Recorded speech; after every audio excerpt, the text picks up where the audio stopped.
Amém.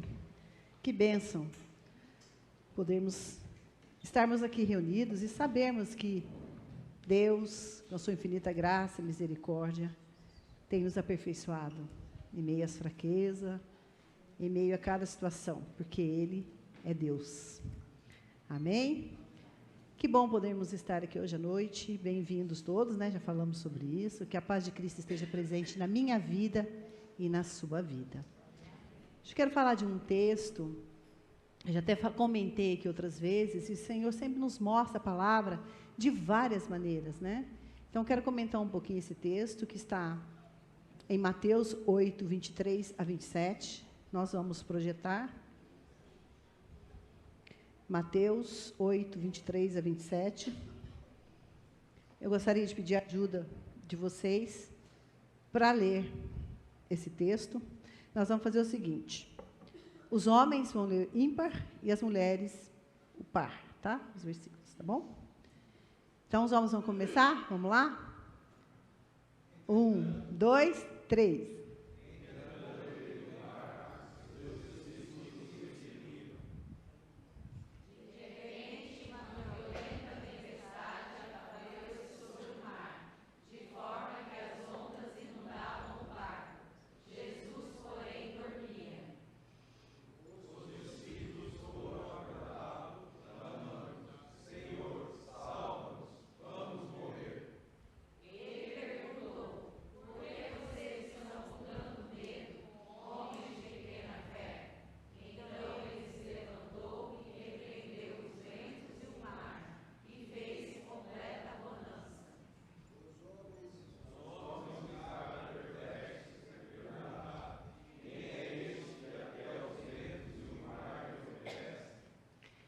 Eu quero ler também uma narrativa, a mesma narrativa em Marcos 4, 37 a 40, que esse evangelho sinótico, né, que comenta o mesmo assunto. Eu quero ler com vocês, que é a mesma coisa, mas vista pela ótica de Marcos. Levantou-se um forte vendaval e as ondas se lançavam sobre o barco, de forma que este foi se enchendo de água. Jesus estava na popa, dormindo com a cabeça sobre um travesseiro. Os discípulos o acordaram e clamaram: Mestre, não te importas que morramos? Ele se levantou, repreendeu o vento e disse ao mar: Aquieta-te, acalme-se. O vento se aquietou e fez-se completa bonança. Então perguntou aos seus discípulos: Por que vocês estão com tanto medo? Ainda não têm fé? Pai, a tua palavra é exposta aqui, nesta noite. Quero rogar ao Senhor que ela possa falar aos nossos corações e vir de encontro às nossas necessidades, porque a tua palavra diz que ela não volta vazia. Te agradecemos por este momento, em nome de Jesus. Amém. Imagine vocês, Jesus ensinando à beira do mar o dia inteiro. Ensinando, então, a gente sabe que isso levou ele a ficar cansado. Então, Jesus, cansado no final do dia, ordena aos discípulos: Vamos para o outro lado da margem do mar da Galileia. Ali depois, à frente, depois daquela margem, a gente vê, foi aquela região da Gadara onde ele expulsa demônios, né? Mas, na verdade, onde a Bíblia diz que o mar da Galileia, ele é um grande lago de águas doces. Parece um mar, mas é um grande lago de águas doces, e que acima, ele fica acima do mar Mediterrâneo, e ele é cercado por montanhas. E essa mistura do ar quente do mar com o ar frio das montanhas gera o efeito que a gente viu falar, que é o efeito estufa, gerando assim grandes tempestades. E o título Grande Tempestade, que eu até peguei na Bíblia também, na conotação do grego, eu não sei falar o grego aqui, então só diz que na raiz grega, a grande tempestade quer dizer grande agitação, grande tormenta, né? E fenômenos, e também se remete esse termo a fenômenos naturais, meteorológicos e eventos de grande impacto emocionais e espirituais.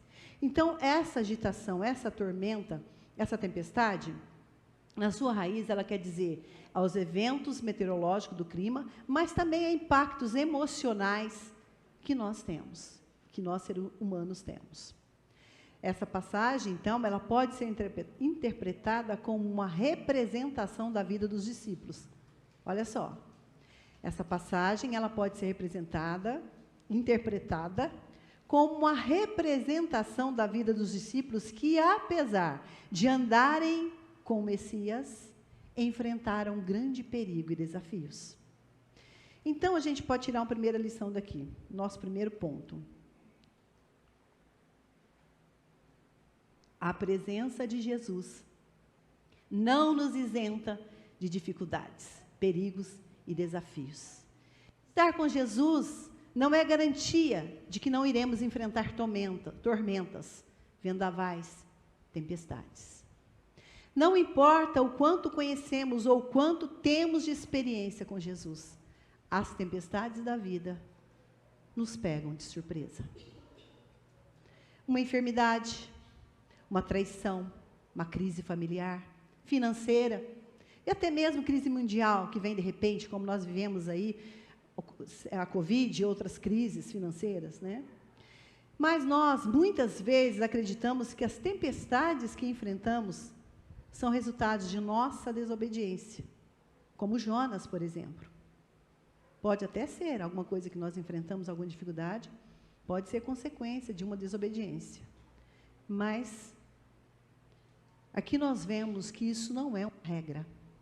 Os discípulos largaram tudo para seguir o Mestre, para servir a Jesus. E obedeceram de imediato quando ele disse, vamos para o outro lado. Estavam com eles também ali ensinando e entraram no barco com Jesus. Mas, como a gente vê, ninguém está isento de enfrentar tempestades. Porque Jesus mesmo disse em João 16:33, no mundo tereis aflições, mas tende ânimo. Eu venci, você pode vencer. Também em 1 Pedro 4:12, diz assim, Pedro fala assim, amados, não se surpreendam, não ficam surpresos com o fogo que surge entre vocês para os provar, aqui colocando à prova, como se algo estranho lhes estivesse acontecendo. O fogo mencionado no versículo aqui é uma metáfora, né? Um sentido figurado, é um exemplo, né? E ele é usado pelo apóstolo Pedro para representar as provações e dificuldades que aquele que é o cristão, aquele que crê em Jesus enfrenta, né? Assim como o fogo purifica e testa o metal, as adversidades da vida também, muitas vezes, têm um propósito de fortalecer a fé e a perseverança dos crentes. A ideia é que, ao enfrentar essas provações com fé e confiança em Deus, ou ao enfrentarmos essas provações, essas dificuldades, essas tormentas, com fé e confiança em Deus, os cristãos venham crescer. Os cristãos, nós, possamos crescer. Crescer espiritualmente e se tornar como? Semelhante a Cristo. A semelhança de Cristo, é isso que ele espera, né? Mas, como já disse, isso não nos isenta, como cristão, de passar por lutas e dificuldades. A gente pode ver que Deus não livrou Daniel da fornalha. Ele foi para a fornalha, mas salvou do fogo. Foi salvo do fogo. Não livrou Daniel de cair lá na cova, no meio dos leões, mas fechou a boca dos leões. E mesmo os discípulos, sendo pescadores e conhecedores da realidade do local, eles também foram pegos de surpresas. E aí a gente conclui também, aprende também, nós vamos para o segundo ponto, que as tempestades, elas são imprevisíveis, inevitáveis e não são administráveis. O imprevisível está relacionado a eventos ou situações que não podem ser controlados ou previstos com antecedência. Não podemos prever com antecedência e não podemos controlar. Sai do nosso controle. É imprevisível, né? Então, essa tempestade nas nossas vidas, elas vêm como imprevisíveis também. E também, é inevitável. Inevitável é um termo que descreve algo que é impossível de evitar, de impedir. Se a gente soubesse, se a gente pudesse evitar, né, a gente ia lá e não deixava acontecer. O inevitável surge nas nossas vidas. As tempestades não são por nós administráveis, porque nós podemos imaginar muitas vezes que somos experientes, podemos confiar somente na nossa força. E foi o que aconteceu ali com os discípulos, né? E acontece conosco. Mas aquela tempestade era muito forte, ela era muito violenta. E Jesus estava ali, dormindo. Olha o contraste que estava acontecendo ali com os discípulos. Aquela agitação, aquela correria, aquele medo. E Jesus dormia na mais perfeita paz. Paz em meio ao caos. Quando há muito tempo atrás, eu guardo uma figurinha do esmilinguido, que eu ganhei de uma criança, que é Isaías 26:3, que diz assim: Tu guardarás em perfeita paz aquele cujo propósito está firme, porque em ti confia. Nós devemos confiar em Deus, devemos manter a calma e a serenidade, independente das circunstâncias externas. Porque é Deus que vai nos manter em perfeita paz. Quando confiamos, quando entregamos, quando esperamos, né?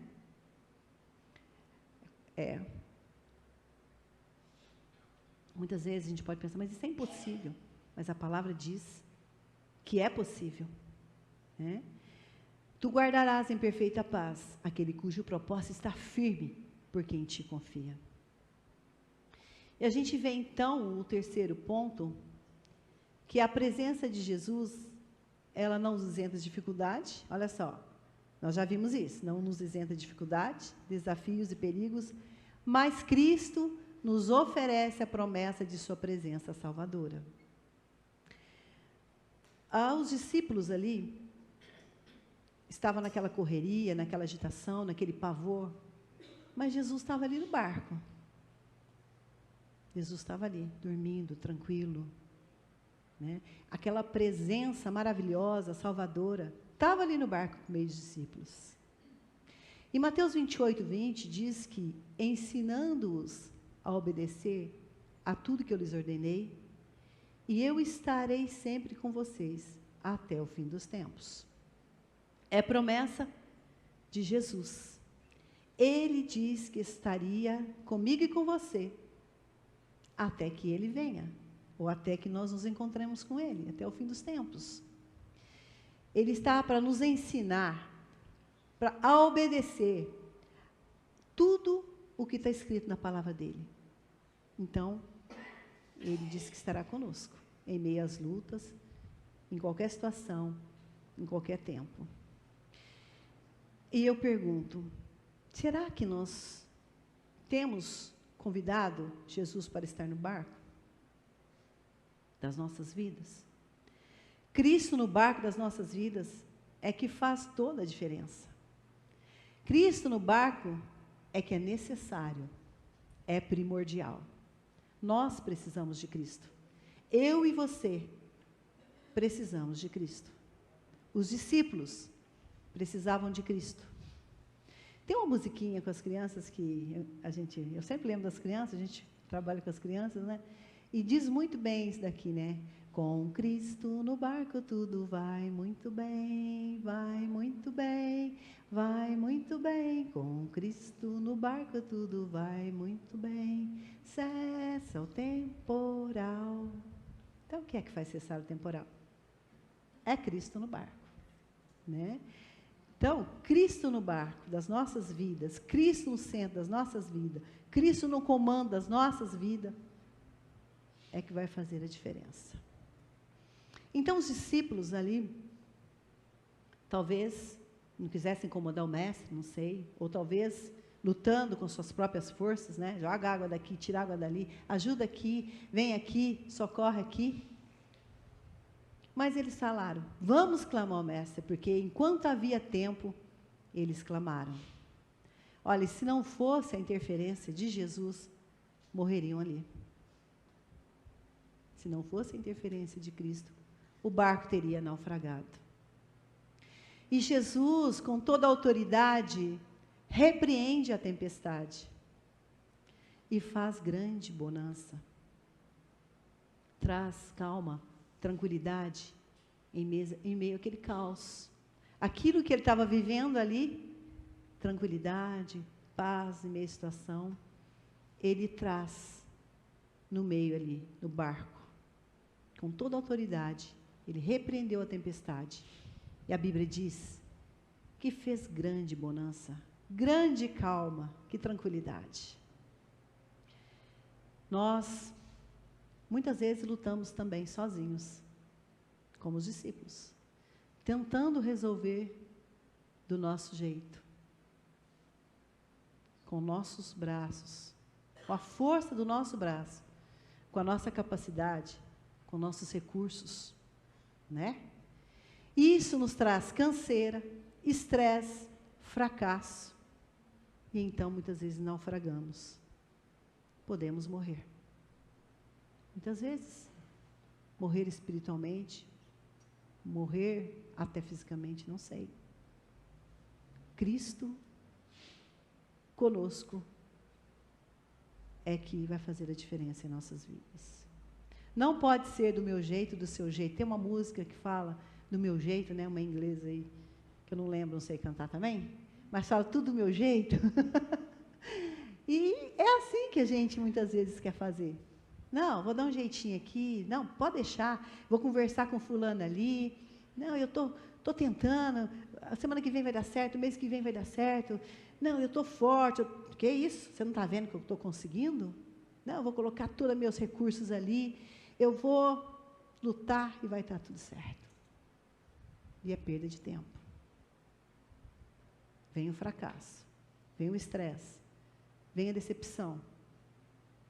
E a gente não recorre a Cristo, que é o nosso Salvador, o nosso Redentor. E que a gente aprende com o Mestre? Que nós podemos aprender com o Mestre aqui, né? É o quarto.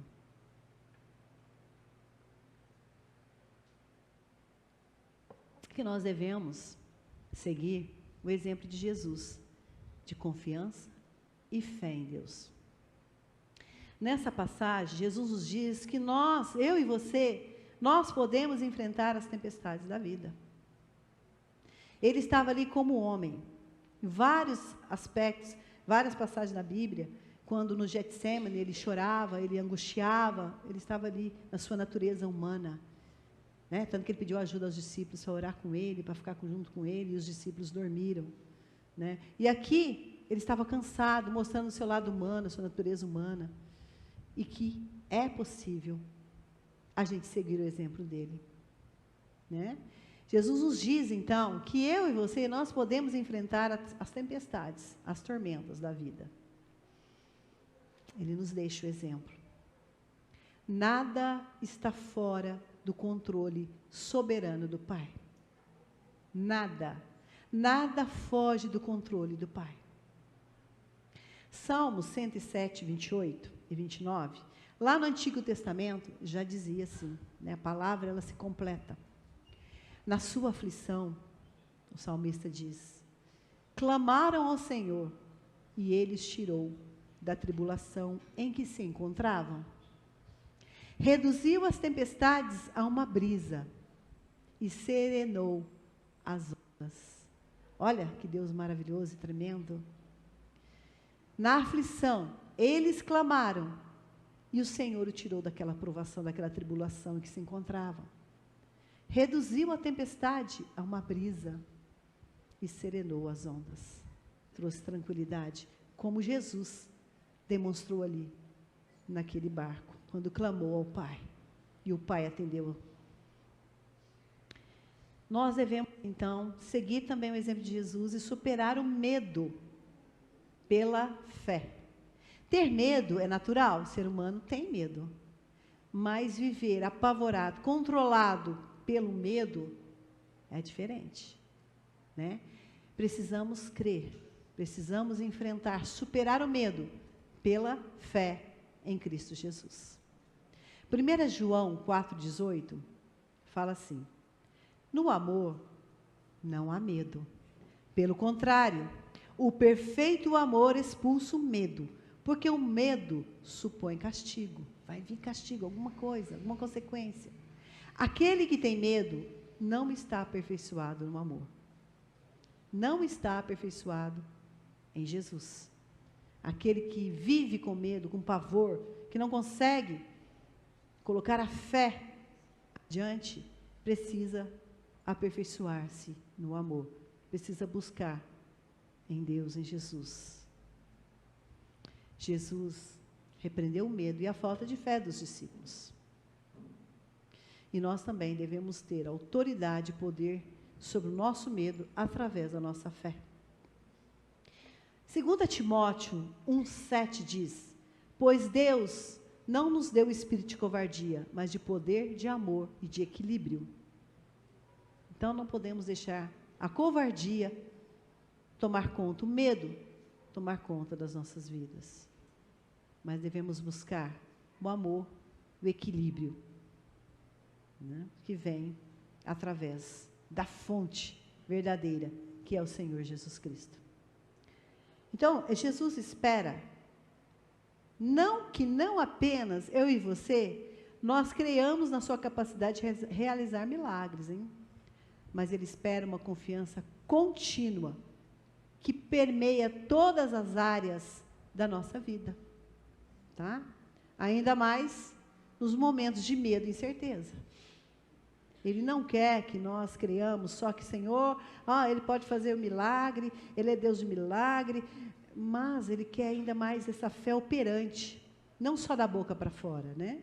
Uma confiança contínua, não só em determinados períodos, e que abrange todas as áreas da minha vida, todas as áreas, seja financeira, seja intelectual, afetiva, emocional. Deus espera que nós busquemos nele essa confiança e tenhamos certeza, no momento de medo e dúvida, de que Ele está no controle. Certo?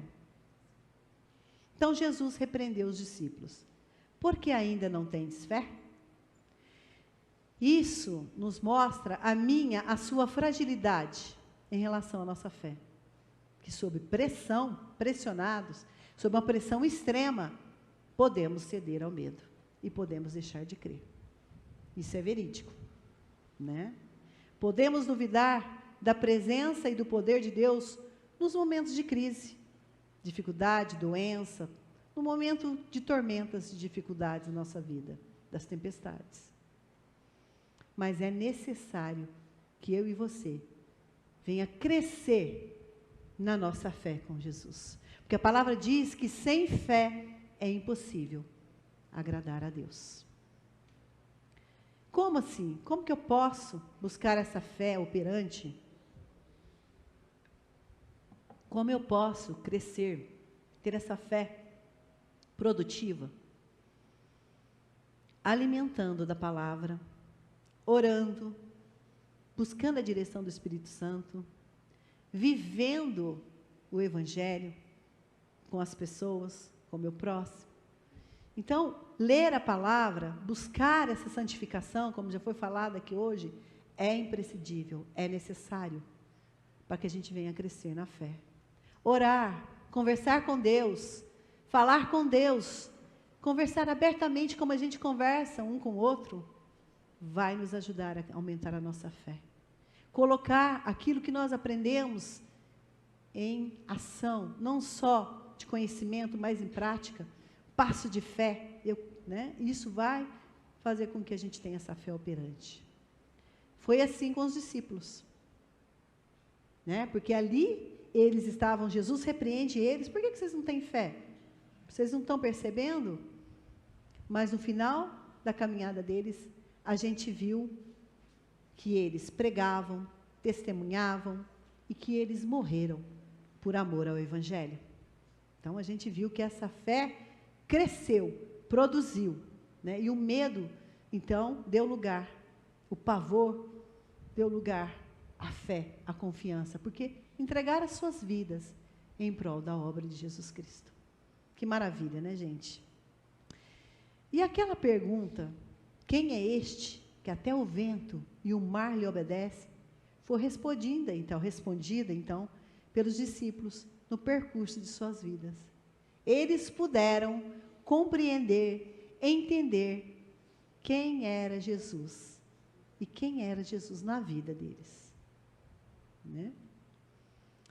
Jesus, ele é a própria imagem do Deus invisível. Está lá em Colossenses 1,15. Então, o quinto ponto vai dizer: precisamos saber, compreender quem é Jesus. Quem é Jesus para você? Quem é Jesus para mim? É apenas um profeta? É apenas uma pessoa, alguém, um Deus que eu vou lá pedir alguma coisa? Quem é Jesus para você? Jesus, a própria imagem do Deus invisível.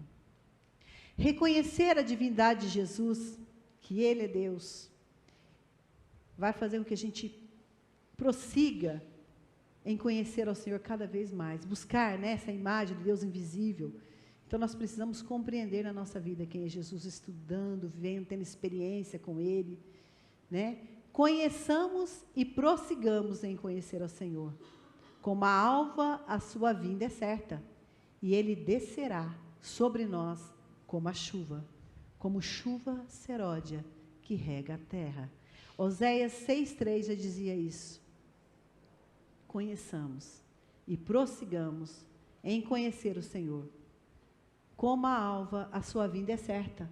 Então, antes que Ele venha, hoje é o tempo de buscarmos essa intimidade, esse conhecimento com Deus. Hoje é o tempo aceitável do Senhor, né? Ele vai vir. E como a chuva vai regar a terra, vai trazer os seus frutos. Por que ainda não tendes fé? Isso mostra a minha fragilidade, a sua fragilidade, a nossa vida com Cristo? Como que é que tem sido? Em meio às dúvidas, dificuldades. Façamos um pensamento aí, pense você, né? Introspecção aí. Se você, como tem sido os momentos de dificuldade, os momentos de luta, os momentos de tempestade? Como você tem reagido? O fato é que é necessário que cresçamos na fé no nosso Deus. Vamos buscar, então, alimentar da palavra, orar. Vamos fazer disso uma prática na nossa vida. Vamos buscar essa intimidade, esse reconhecimento de quem Deus é. Assim como os discípulos, né? Vamos testemunhar a vida de Cristo. E conforme nos esforçamos, gente, para refletir essa imagem de Cristo, para viver aquilo que Cristo espera de mim, de você, a sua confiança, a confiança dele, a paz e a autoridade é reconhecida em nossas vidas, é visto em nossas vidas. Porque vamos refletir a imagem de Cristo, é isso que Ele espera de nós. Conforme nos esforçamos, e Deus sabe até que ponto eu e você nos esforçamos para ser a imagem de Cristo em nossas vidas, né? As pessoas vão ver em nós a presença de Jesus Cristo. Então, a nossa confiança em Deus não vai se abalar em meio às lutas, em meio às dificuldades, em meio às doenças, em meio à morte, em qual seja a tempestade. Jesus confiou no Pai aqui na terra. E Jesus nos deixa esse exemplo a seguir. Jesus, Ele repreende o medo e a falta de fé. Devemos ter poder também sobre o nosso medo, sobre a nossa falta de fé, né? Porque Deus não nos deu espírito de covardia, mas de poder, de equilíbrio. Então, vamos buscar diariamente essa santificação, essa prática da palavra de Deus. Imaginando ali aquela tempestade que nós não podemos, que nós não somos isentos das tormentas, das dificuldades, das lutas. A presença de Jesus não quer dizer que nós estamos ilesos. será que nós também agiríamos como os discípulos? Correndo, apavorados de lá e de cá, tirando água, querendo secar gelo, né? Que nem a expressão por aí. E Jesus ali do lado, tranquilo, esperando que a gente chegue até Ele e clame. E Ele vai agir quando Ele vai mostrar a sua autoridade, o seu poder. Ele vai demonstrar que Ele é Deus, que Ele é capaz de conduzir toda e qualquer situação, toda e qualquer tormenta. Ele é capaz de nos levar até o outro lado da margem. Notem que quando Jesus falou aos discípulos, vamos para o outro lado da margem do rio, do mar, eles foram. Eles chegaram lá. Então, quando Jesus diz que nós vamos vencer, que vamos ter aflições, mas que Ele está conosco e que nós vamos vencer, que um dia aquele que guardar a fé, perseverar, um dia estará eternamente na glória, Ele diz a verdade, né?